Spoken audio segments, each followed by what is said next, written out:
Hey everyone, this is Hypo and welcome back to more Let's Play Kirby 64.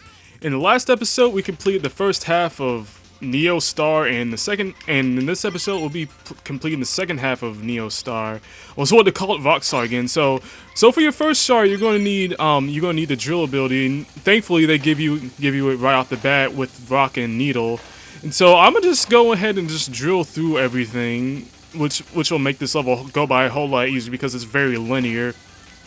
So this is actually one of my more favorite levels in the game because it's such a mountainous level, and I really like mountain levels a lot because of the elevation. That's the one thing I love about some games, is that when they give you the ability to climb really high. For some reason, I like that a lot, but I really don't have a fear of heights or anything. Like, I guess that's another part of it, but I do have a fear of falling from them. I just think that would be like that's just one of the more morbid ways to die, is falling from a great height. And so once again, just drill through everything. This drill makes things go by a whole lot faster to me. It's also a great projectile weapon as well. And see, you'd think that Volcano guy here actually gives you just rock. You would think, like I went over this before, how it would be cool to have like just combos and like how enemies give you combos instead of having to go find the combo out for yourself. And man, this drill power-up was the best thing ever. I think I'm gonna keep it for the rest of this level, as a matter of fact, because it makes things go by a whole lot faster, and maybe if I don't die, I'll get to keep it even longer. Come on, no! Wait, is there another? Well, there's Rock. Oh, and is there another Needle Man around here? Hopefully there is, but the last couple shards really aren't all that difficult to get, actually. I believe our next one is coming up soon, so just rock him. I'm not gonna bother with these pterodactyls. Wait, okay, here's something I've been wanting to know. Because I've heard pterodactyls and I've heard pterodons. Is there a difference? And if so, what is the difference? Because I see creatures like this all the time, and I always call them pterodactyls. But I've also heard the term pterodons, and is that a real thing, or is that just an alternate term for the flying reptile type creatures that we see? Okay. So as you see here, Adeline has a picture of a pizza, and that's actually important for this next room because we have to make that shape. Now there are three possible shapes that you can make with Adeline. There is the pizza, as we just saw, the parasol, and I forget what the third one is, but there's a third one. And I don't remember how to make this one. I'm gonna try my best to remember how to do this. So I'm going to guess that, well, if that's the way you had to do it, I just messed it up, so I would just come back and get that later. Because the easiest one to get is the parasol, but I don't remember how to make the pizza shape, and I don't believe these guys that pop out the ground give you anything of interest. And hopefully there'll be another needle guy around here somewhere. For now, oh wait, no, that's Cutter. Oh no, I'm definitely avoiding you because I don't want that. Just saying, that combo is pretty much just useless now. So yeah, I just now discovered that Rock and Needle is the best way to go with running through this level. And hey, it's the Maraca guy. It's just too bad I got Volcano for you. So, like you've seen before, Volcano and Rock and Fire together make this Volcano power up, which you can shoot at multiple directions. You can turn it. It's actually one of the better power-ups in the game. Unfortunately, you have to stand still while using it. You can't move at all. And so there's a bunch of food around here if you're low on health like I am right now. So that's always great to pick up. So just Volcano, a bunch more people. Oh, where were you when I needed you a couple minutes ago? Yeah, well, I'll just hang on to the. Actually, no, I'm gonna actually grab the needle for now. Wait a minute, what is it? Oh, it should be third shard should be around here somewhere, unless I already passed it. It should, if it's not here, it's around another one of these platforms. And pay close attention as to what this spells out. We have a K, an I, an R, a B, and a Y, and death. Okay, so as I was trying to say before, this actually spells out Kirby 64. I love how they put the title of the game like that in the game, and it's kind of hard to tell, but that actually is a 64. Frick, screw it, red star, let's go for it. And we got it, good.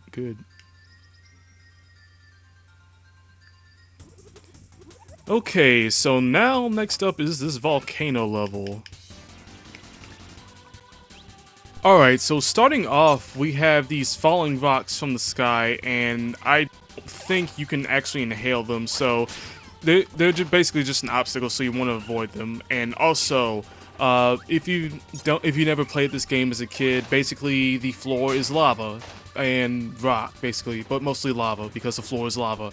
And so the thing about this level is some of the shards are actually really well hidden, as you'll see towards the end of this episode, where I will go back and show where all the rest of the shards are. Also, another tip I should mention is that if you need to go and get a power combo that's not in the level, then I would suggest going back to the forest level back on Pop Star, because they pretty much have every possible combo in the game. You're gonna pretty much most of the power-ups you're gonna find in this level are gonna be either fire or rock. There's not much variety of the power-ups in this level. But I can show off fire and then another fire ability, because we haven't seen that yet, I don't think. Just gonna skip the volcano. Oh, you know what? Never mind. I'll get it just in case, just so we can have something. And here we have another King DDD segment. So I believe our next shard should be around here somewhere. Thankfully, it's not a maze, so I won't have to be just messing around or anything. So it's probably best if you charge up your hammer like this, so you can break blocks a whole lot easier. You can just break them from the bottom, but and just leave it, and you don't have to worry about the piece of that piece on top, because you can just walk right underneath them. And once again, you can't use your power-ups while you're on King DDD. You'll have to just rely on your platforming abilities. Unfortunately, he also can't float like in other games either, so you just have to rely on your best only on your platforming skill at best, which is pretty cool. Just throw in just the regular platforming, so you don't have to you can't cheat the game like in other Kirby games. Even with this one, to some degree, you can kind of cheat it by just flying over everything. So that's what I kind of like about this area, is because it's a very kind of, it really tests your skill. Like so, you only have your hammer and that's pretty much it. Just hammer and jump. I love how the DDD just slings Kirby through there and just waves him goodbye. It's kind of funny. Oh, I forgot I had this. Okay, so I guess I'll just hold on to this for the rest of the level. After all, it is one of the few combos you can even get in this level. There should be shards in this level, and I don't think any of those lava bubbles will pop up at you, so you don't have to worry about them at all. And oh, I have 2 hits left. I forgot I got that food. Wow, I thought I was dead there, but I didn't get hit at all, which is great. So I'm actually starting to realize how much of an effective power-up the Volcano really is.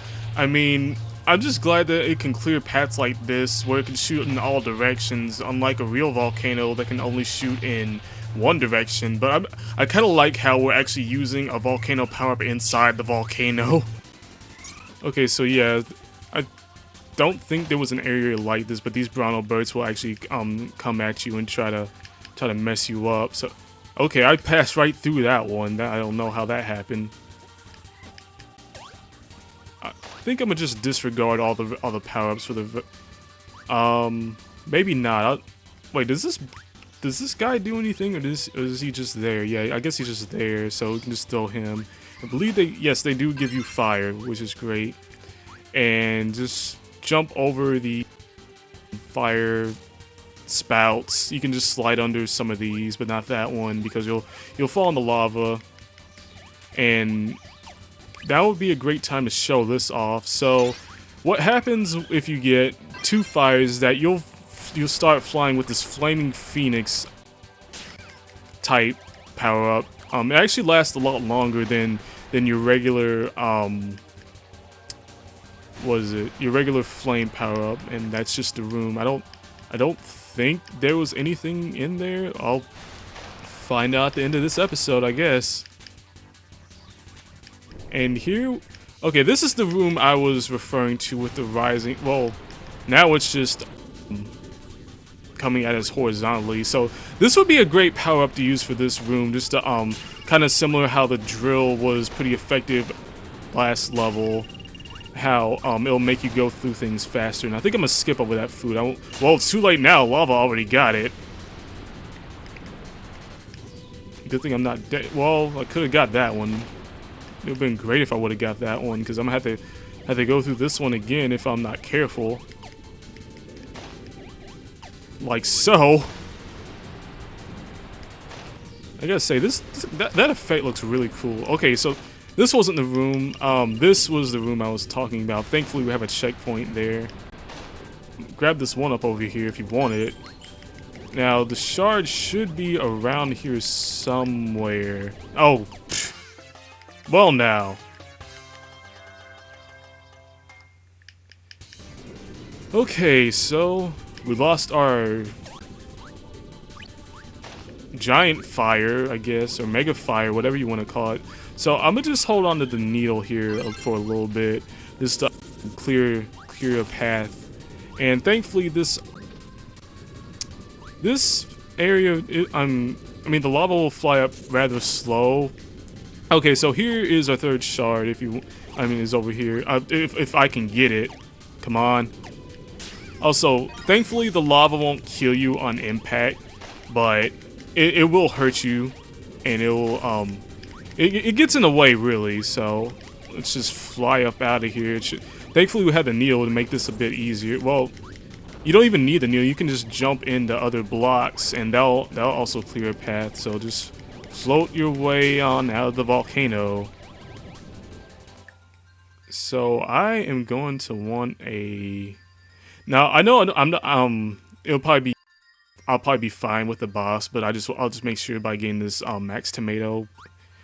I'm really bad at getting stuff. And so now for the boss of Neostar. This is Magman. And for whatever reason I want to call him Mega Man, but I guess because the name sounds kind of similar. For Magman, this first phase he'll send out these lava waves, which you'll have to shoot the lava waves kind of similar to how you had to shoot the Wispy Juniors when you fought Wispy Woods. And also these flame waves will actually hurt you when they bend down. Also, another thing is you can't touch the ceiling either, so just be careful of that.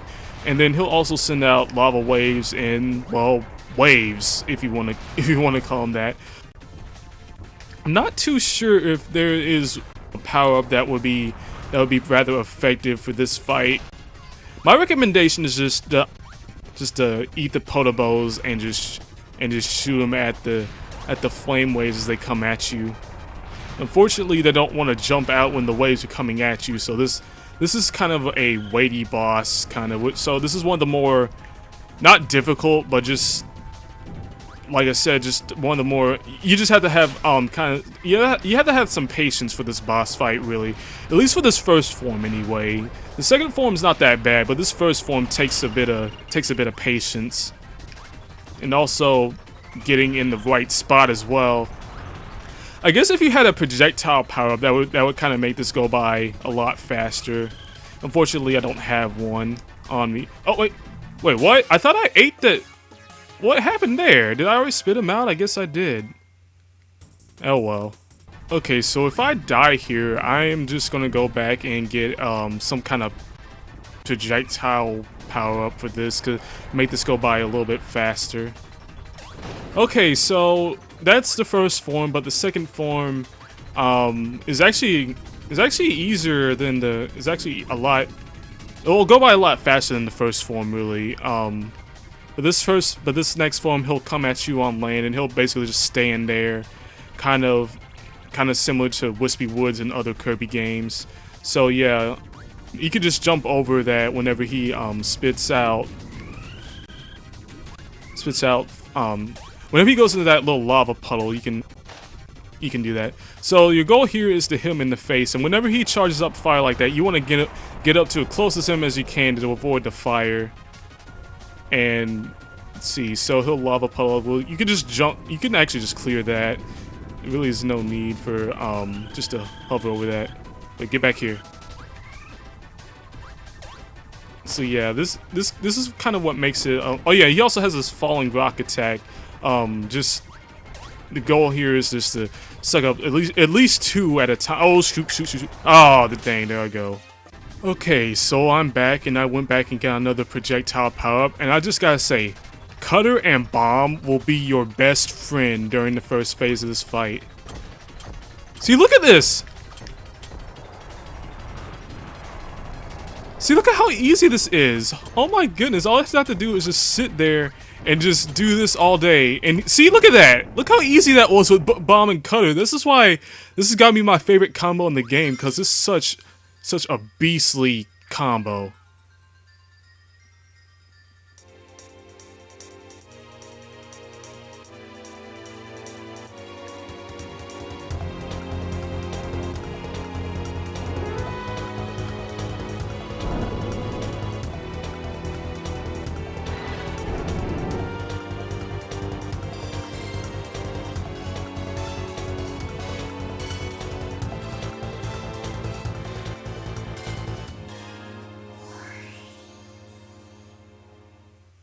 Okay, so before we end this episode off, I'm going to go back and show where all the shards I missed are. I'll see you in a little bit.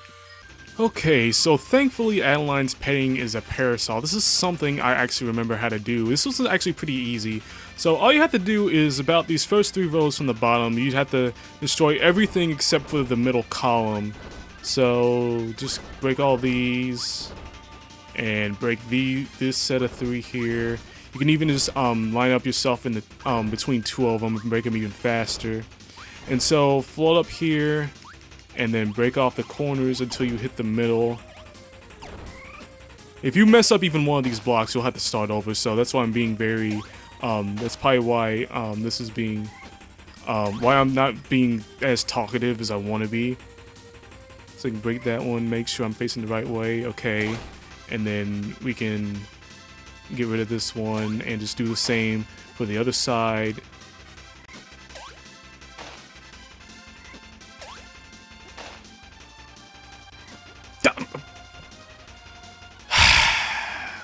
Freaking heck.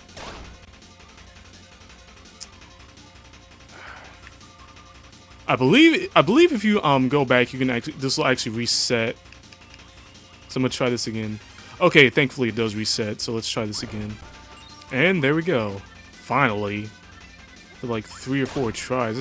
I should have had it that first time, but I don't know what went down with that.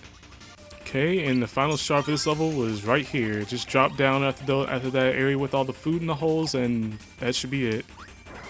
Alright, so your next shard should be in one of these rocks around here. I'm not sure. I don't remember which one it is, but oddly enough, by giving the advice I said you don't have to break the top part of the box, which you don't have to in order to clear it, but I actually missed one of the shards, which is kind of weird. Okay, let's see where it is.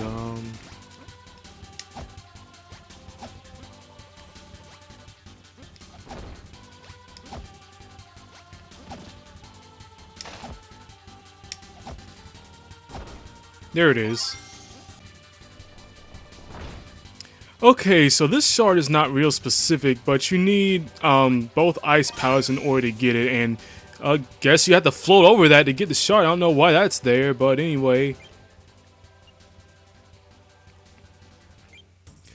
Okay, that's going to do it for this episode. Thank you all for watching. This has been Hyper Wallow, and until next time, I'll see y'all later. Take care, everybody.